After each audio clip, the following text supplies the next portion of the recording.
story time. One of my favorite places to go is the local flea market. Here, there's an array of small businesses, of local folks who offer almost all of the products and services you can think of. Need a haircut? Houseplants? Tires? Furniture? Food? Music and technology?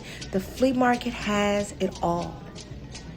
But this particular day, I was in search for used furniture to decorate my apartment.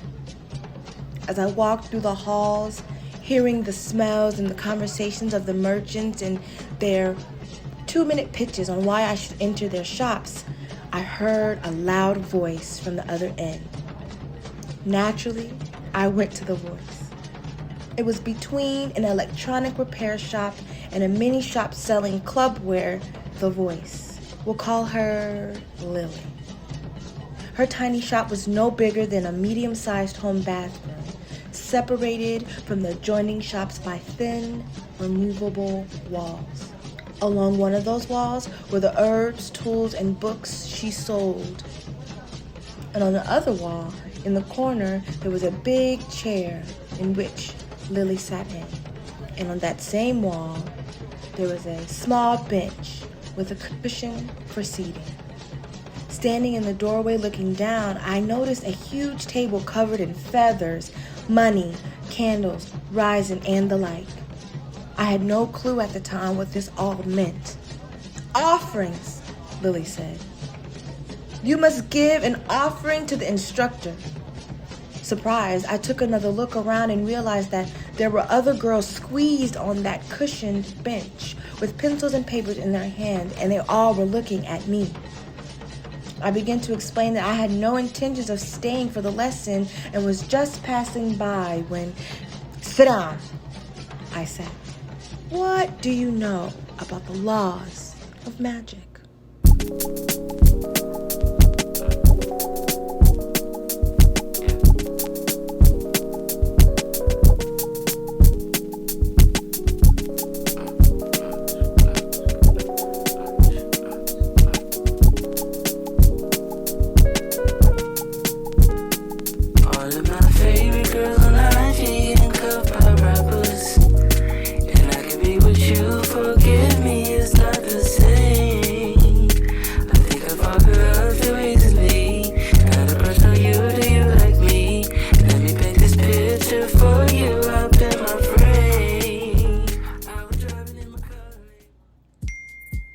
So it's 2 a.m. and I'm receiving text messages from Lily. Not just any text messages, but text messages accompanied with pictures of an empty fridge and a healthy proclamation of how she has to feed her poor grandchildren and has no money to do it with. 3 minutes later, I do my best to be a good instructor. I don't understand why these things keep happening to me. I do good by others. I do. 5 minutes later, we're throwing a party for the coming moon, looking for donations. Now I'm confused. I enjoyed the class I sat in on and thought about going back for another one, but she never appeared to be this unstable when we first met. Though she did seem avoided when questions of faith and God and family arise. Actually, she got quite violent. Now her dog needs surgery. Is this how it's supposed to be? You know, Baba, how do we tell who the phonies are? How do we tell who the fakes are, right? Which I thought was a great question because it was so simple, and it was like, but no one has really asked it. You know, sometimes we do segments or whatever, and we comment on, you know, people who are being deceptive in the traditions and people who are, you know, have ulterior motives and stuff like that. But sometimes we speak about the actions, but we don't always speak about how you actually identify one of those individuals, right? So here's the first thing. I'm gonna keep it real simple because I'm actually out doing things, but I wanted to just speak on it briefly.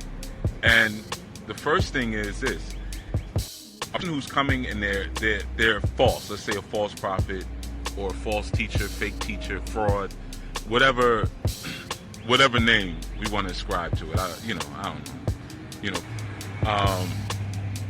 the first thing that they always do, they start you off with a victimization story, right?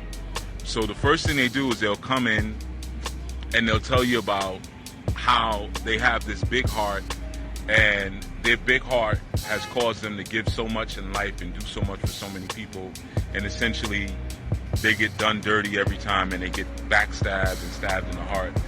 They start the exchange off with their own victim story that now puts you in a position where you could never imagine them as the perpetrator, but you immediately imagine them as someone who's just out here being earnest, trying to do the good work, and is being victimized.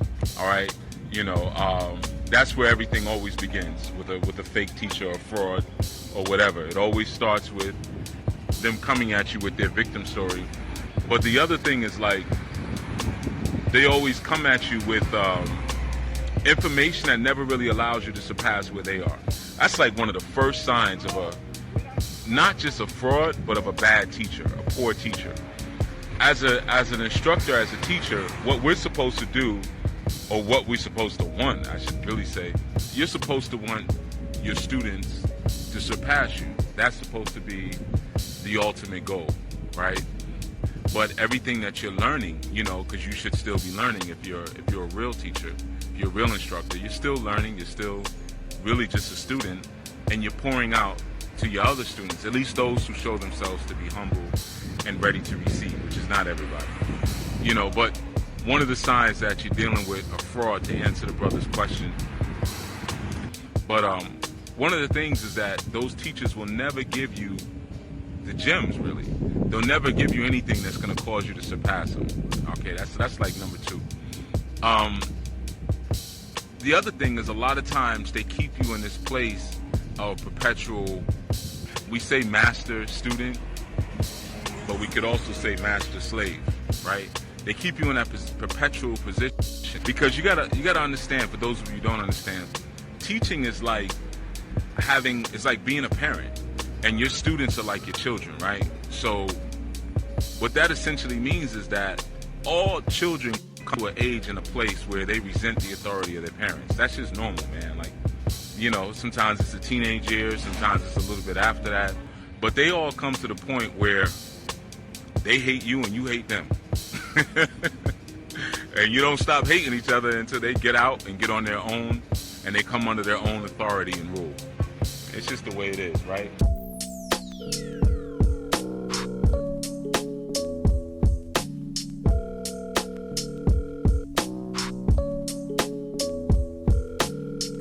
Phone's off, forgot to pay the bill. Spend my money on this mic so I can spit that ill. Phone's off, I'm disconnected. The inner peace respected. I gotta get the message from the clarities of the mind. Kiss from on high. Prayers in your eye, man, I'm coming through ya. The extension of the righteous, we're here. Guaranteed to get the mind right and heal. Can't forget the light, can't forget the pride. And every day a chance to escape off the ride. But for the culture, you just out here to be seen with the perfect picture, I to fit the perfect means. You had lost reality, allegiance to your screen, with your soul tied in darkness. You head to the skies, you pray. You pray your pit look good, and your algorithm's right to get you out of the hood. Hear me? You pray to all the above, you run from the right path to find where you belong. So my phone's off, forgot to pay the bill. Spent my money on this mic so I can build and chill.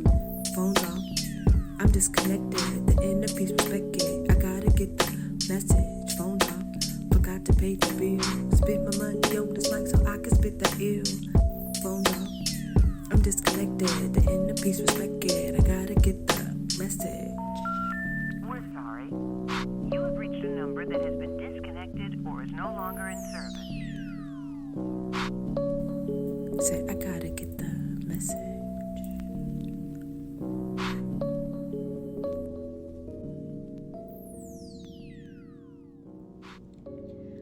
Needless to say, I ended up having to block Lily and avoid her at all costs when I saw her coming in certain common areas.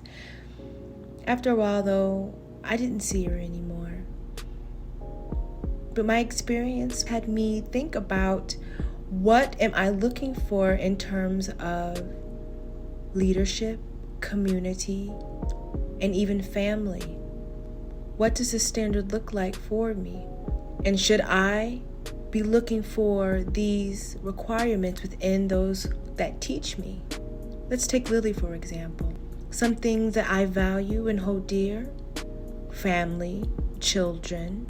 But when asked, Lily immediately rejected any concept of family building, stating that she didn't need a man to help her do anything.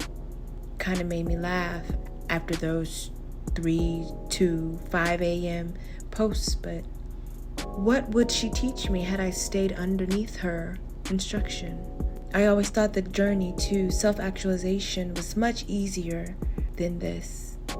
I also know that Lily was able to trick me because I was not rooted in what it is that I was looking for. So I allowed her to tell me who I was and what I should be believing in. I'm still learning. I'm still understanding. Interesting.